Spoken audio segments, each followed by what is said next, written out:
Hickok 45 here. You know, I'm not feeling very accurate today, so I wanted to get closer to the targets. You think I can hit them this close? How about that one?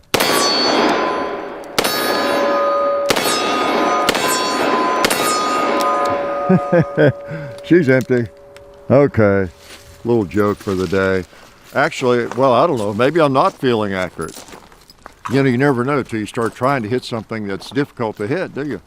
No, I just thought I'd get close, make sure I hit that jug the first time. Look at that big cylinder, pre-model 28, right? Same as a 28, I mean, it is a model 28, but since it doesn't have model 28 on the crane here, it's pre-model before they started putting that on there. So yeah, chapter 2, wanted to get it out and shoot it. I haven't shot it. I don't know, maybe I have since we did the first video, but I don't remember. And I thought I'd invite you all along and do a little chapter 2 action with this Highway Patrolman, it was called. You know, it's got it right on the barrel, Highway Patrolman. So I thought I would just patrol the range a little bit and take out some targets, right? Why is it called Highway Patrolman? I don't know if I talked about that in the first video, did I? 2 reasons, maybe. Well, I don't know. A lot of highway patrolmen carried it, patrol women maybe too, but it was, because it was carried by the state police in several states, you know, the Model 28, you know, this exact firearm, probably in 4-inch barrel in every case, I would guess. Gosh, Maine, New York, Washington State, Idaho, Florida, Georgia, you know, Texas, I think, you know, and the Border Patrol. So it was very, very popular. 357 was. I won't go through all the things I talked about in the first video with it. I had the Model 27 out here, and I'll link to that for sure. If you have not seen it, the first video, the first thing you need to do is not go to that video. First, apologize for not having seen it, okay? And then click the link, or, you know, in the description or in the pinned comment, and go watch it. All right, then come back and enjoy today, what we're doing today. Okay, does that make sense?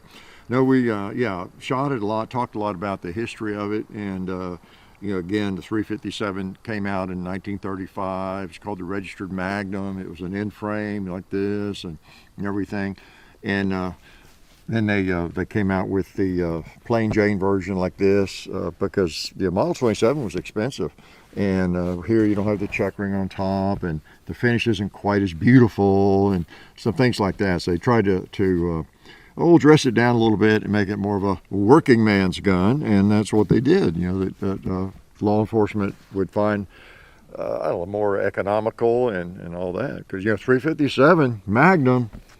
That's what this is. Ruled the day for a long time. It was a great cartridge. This is in a world where there weren't 39 new cartridges every day, and 357 was the first real Magnum standard, you know, Magnum, and so it was very, very popular. The power of it, and a nice big gun, and all that. And to us, in the current times, as much as I like in-frame Smith & Wessons and the 357 Magnum, one of my very favorite cartridges and all of that, we look at these a little bit like a dinosaur. They're kind of collectible and fun to shoot and all that sort of thing.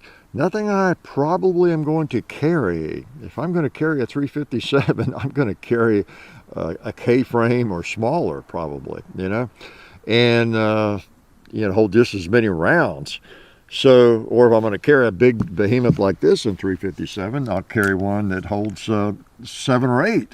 You know, so that's available now. You know, so things have changed, but these things, so in a way, they're historical. And you know, I'm hysterical, but these are historical. Let's shoot a couple of these, okay? You'll also be glad you showed up today, because there's nothing like a little 357 Magnum going down range. And popping an orange 2-liter or the limbs of a tree, a metal tree, how's that? Or a metal cowboy. Oh yes. Or a bowling pin. Or a gong. Do I have another bullet? If not, I'll just work on my flinch. All right. You know what I mean by that. If you think you might have a bullet, or you think you do have a bullet around, and you don't, it's a good time to determine whether you're flinching or not, right? It sure is. So, those were Magnum rounds, and that's the thing about the end frame. It handles the Magnum rounds just fine. It's big, it's heavy, big thick torsion cone and everything. And yeah, these are cool. Big end frame Smith & Wessons.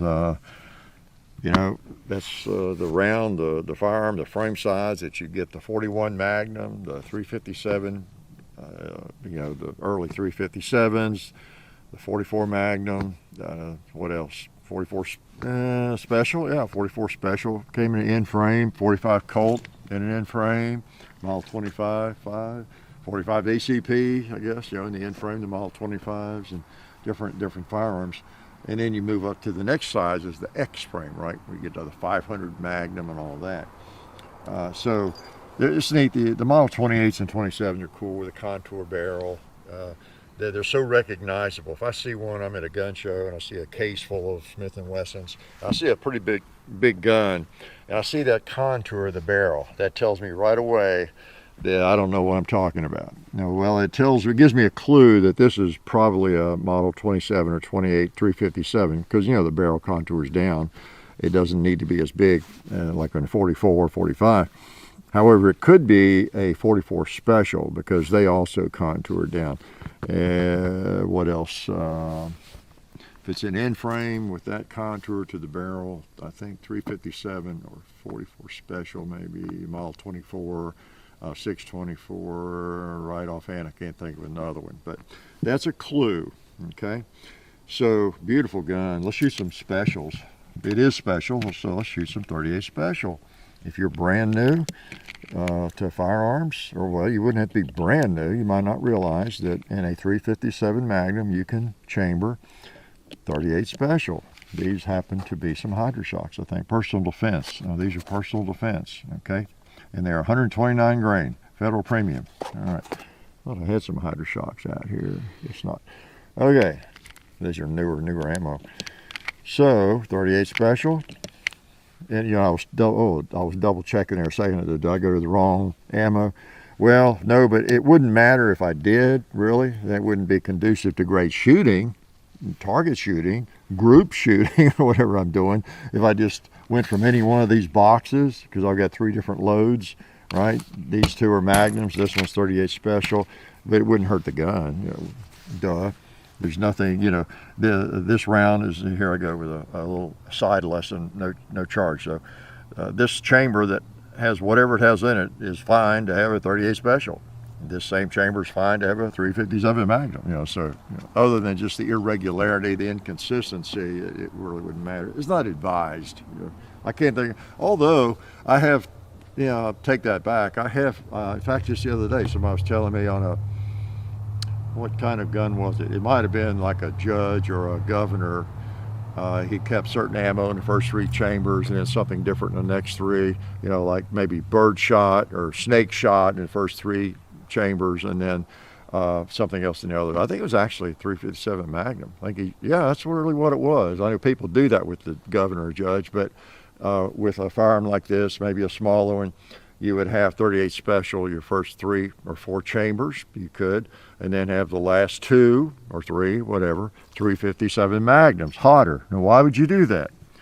Well, I don't know. There's probably some hotshot trainers that would say it's stupid. I don't know.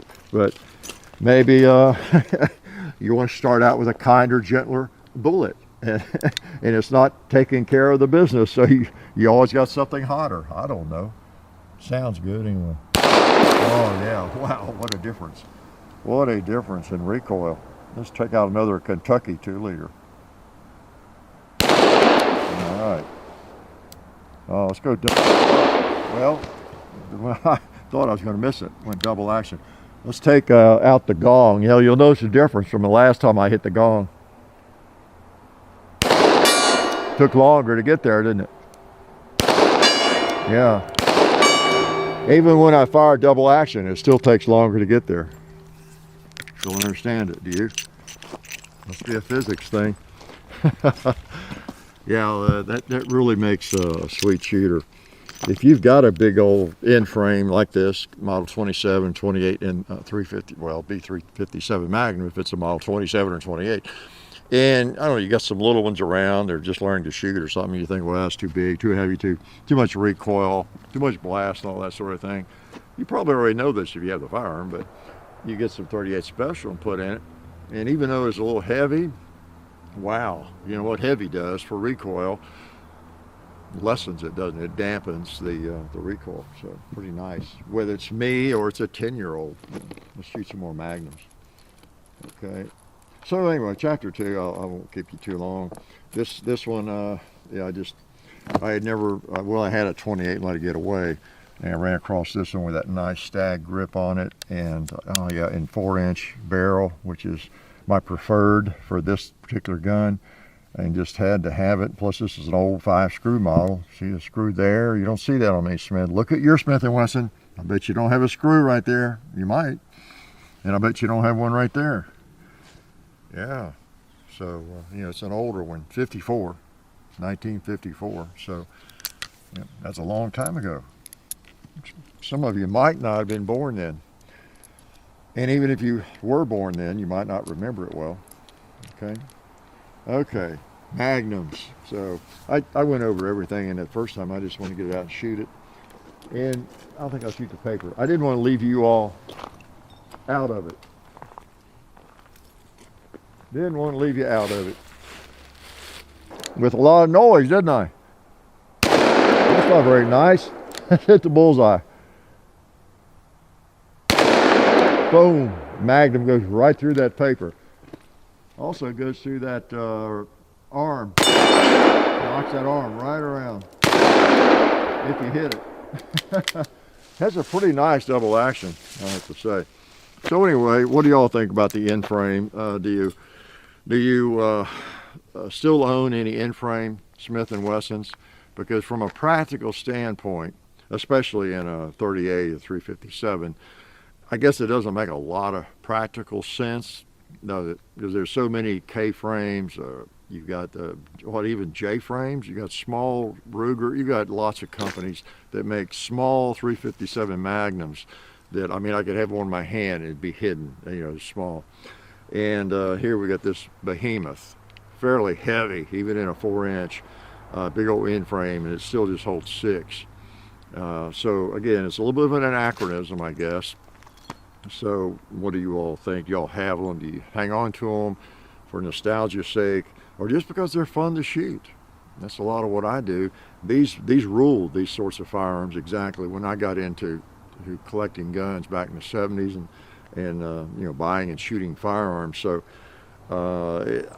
in a way, I'm biased, I guess. It's like the first music you hear when you're a teenager, you listen to, it's always the best, right? And in my case, it was the Beatles and the Stones, so it was the best, right? But I mean, you know, you just whatever you kind of get into first, you just never get away from that. And that may be a lot of it for me and probably some of you. But today, if you're looking for a 357 just to go to the range and shoot and enjoy, I don't know, maybe an end frame just doesn't appeal to you at all. Or maybe for the brilliant reasons I came up with, low recoil and everything, it would, I don't know. But they're really cool, and they have some history. Like this one right here might have been, you know, carried by a state patrol somewhere, and who knows? Just good old guns, reliable, definitely strong enough to handle any ammo you want to shoot in 357. You're not going to shoot it loose, probably, right? And a lot of fun.